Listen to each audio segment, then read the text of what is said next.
I am super excited about today's conversation. I have Lauren Petrullo here with me today. And when I found out she was going to be on our show, I got really excited because I learned that she learned to live out of a duffel bag. And I was like, oh my goodness, how do you live with only the stuff in a duffel bag? I got a lot of questions. So please help me welcome Lauren Petrullo. Lauren, how are you today? Oh, I'm so good. How are you doing? So now growing up, I was in a similar situation in that I'm one of Mm, 19 kids. And my dad said anything that fits inside a milk crate, you can have. And if it mm, doesn't fit in a milk crate, you don't get it. And so we had shared clothing. So we all wore whatever t-shirt was on the line. You pull it off and you wear it if you need a clean shirt. Need a pink clean pair of socks, you pull them off the line and there you go. Because we hung our clothes up outside. But as far as the personal belongings I had when I moved away from home, I also moved away with nothing but a duffel bag. And I'm wondering how that influenced the rest of your life when you grew up, or there's a moment of your life where you're like, wait a second, this is all I have. Literally, this mm, is it. How mm. did that influence the rest of your life moving forward? Well, I grew up with brothers, but as the only girl, that was not the case. I would borrow clothes rarely, and their girlfriends might borrow stuff that I had. So I had this like more of a drastic cold turkey plunge of, oh, I don't have three different options of shirts that I could wear to picture day anymore. And how a lot of that changed my life. I love statement pieces. I like my glasses are like bright pink. I like shoes that will get attention and get noticed, but I try to have everything else just be like what fits well and what matches because at the time I was playing soccer in high school and that's what I was doing in college. So I was preparing for that. I was also working a part time job and I was attending a public school where we didn't have a uniform. So I needed Mm, to make sure that what I brought fit the different situations I'd find myself in.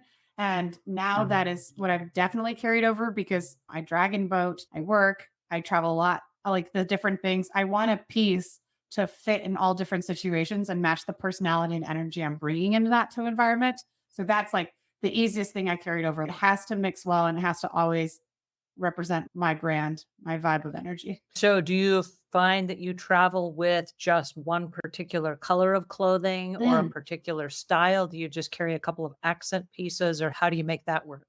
good question. So I will like have a button up. Like I can dress this down, I can dress this up. And the most of the time I'll dress it down or up with like jewelry because that fits in this little bag of like accessories to put in there. And like pure cheat sheet, I'm just going to tell you something I do for anyone that like again wants to eliminate decisions. I'm wearing the same shirt like 2 days, potentially 3 days in a row that I'm like for work and stuff. And you can judge me all day long. That's totally fine. But I'll wear the same shirt and then I have different pairs of glasses. So like yesterday I wore my purple glasses and a different set of earrings. And I wore this for work and I'm working like 4 or 5 hours and I'm not going to wear this anymore, but I love this shirt. So I'll wear it in a row and then just change it slightly with the glasses or the accessory. And then in terms of choosing one color, I won't choose one color. Actually, I'll make sure I choose different colors because if I'm bringing two things that are black, I might as well be wearing the same thing because no one's going to notice. Right. So, not to knock your wearing the same shirt. I've worn Mm, the same shirt for 30 years. Most of the time you see me, I'm wearing the blue shirt.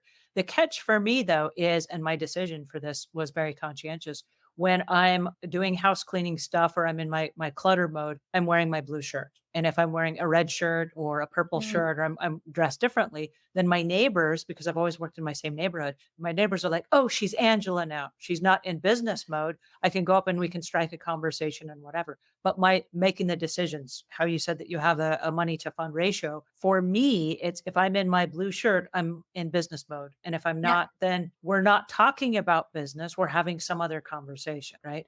And so that's when people are like, oh, hey, I got a question about, the dog or the roses or whatever. And it's something completely different. And I don't talk about work when I'm out of the blue shirt. And so for my family, for my friends, for my neighbors, for everybody, that's their very clear definition. Is she working right now or she's not on the clock? Well, mine is earrings. So I will wear earrings when I'm working. And I obviously wear glasses to see, but I'll wear the same glasses in different events. But if I have my earrings on, like for me, that's like my doctor coat. Like I know that I'm working. I know I'm in a professional capacity. And then literally when I get off, I take my earrings off and I put them away. And so that's the accessory I bring whenever I travel to, I could wear the same outfit like 2, 3 days and no one will necessarily notice because the earrings are going to be the thing that pops. I love that there's a very decisive, particular either behavior or look that then deciphers between you and also then like your spouse or people that are close to you are like, oh, this is the mode that we're in right now.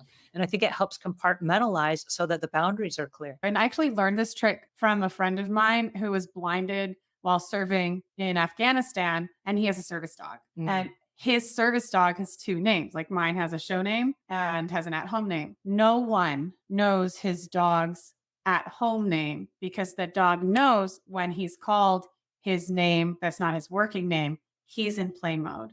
Mhm. And he's very specific. Like no one is allowed to know it. And even if you go to his house, just please don't interact with the dog too much. Interesting. So I took that with the earrings. I was like, okay, that's my cool switch. I don't know if like necessarily my friends will notice it as much as per se your blue shirt. But when I do tell them like, oh, do you have earrings on, Lauren? Or can we talk? I'm like, oh, earrings are off. Let's talk about K-dramas, not about marketing. Oh, I love this. That's awesome. All right, you guys, I'm going to encourage you to look through your closets and find out how many pieces of clothing you can let go based on Lauren's conversation with us today. And the concept is this the me I'm running towards or the me I'm running from? All right, we'll see you guys next time. Thanks again. Have a great week.